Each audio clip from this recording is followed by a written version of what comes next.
Voici 3 manières d'utiliser le tracking de Final Cut Pro. C'est parti.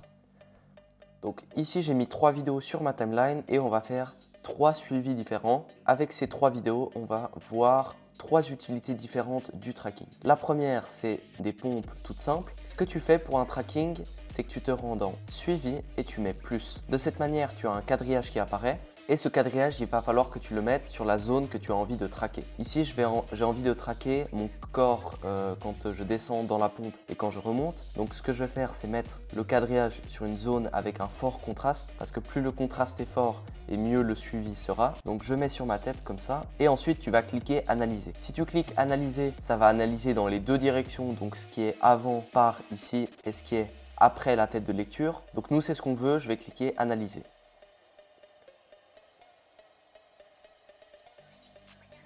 Plutôt bien, j'ai l'impression que ça a juste raté le suivi un petit peu après.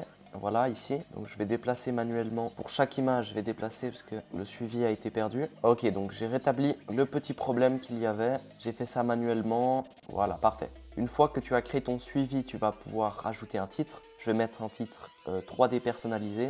Je vais mettre par exemple pompe. Je change la police et le titre, je vais le décaler, on va le mettre quelque part là sur le dos. Ensuite, tu vas te rendre dans l'onglet transformer et la petite flèche à côté de suivi. Et pour suivi, tu vas mettre piste objet. C'est le suivi que l'on vient de créer. De cette manière, le titre, il est attaché à l'objet que l'on vient de traquer. Ici, j'ai mis ma tête pour la zone à quadriller. Je peux désactiver le paramètre de rotation. Voilà. Et voici le résultat final. Maintenant, on passe à la deuxième vidéo et donc pour cette deuxième vidéo, on va faire un tracking un peu spécial. Je te laisse découvrir ça. Donc tu vas prendre ta vidéo. Ici, j'ai ma vidéo normale. Voilà. Ce que je vais faire, c'est que je vais zoomer dans l'image. Première étape. Voilà, comme ça. Ensuite, je vais, au lieu d'avoir une vitesse qui est à 121, je vais mettre moins 121 comme échelle. Comme ça va inverser ma vidéo. On va mettre quelque chose, allez, moins 135. Moins 135. Ok, je vais me rendre dans suivi. Le quadrillage sur ma tête à nouveau. On le fait bien, vite fait, bien fait. Maintenant, je vais cliquer analyser à nouveau. Parfait. Une fois que c'est fait, je vais dupliquer cette vidéo-là. Je la duplique en maintenant option. Et cette vidéo-là, la deuxième que j'ai dupliquée, ce que je fais avec, c'est que je me rends dans transformer, suivi, juste à côté de suivi et je vais mettre piste objet. Je vais désactiver le paramètre de rotation et voici le résultat final.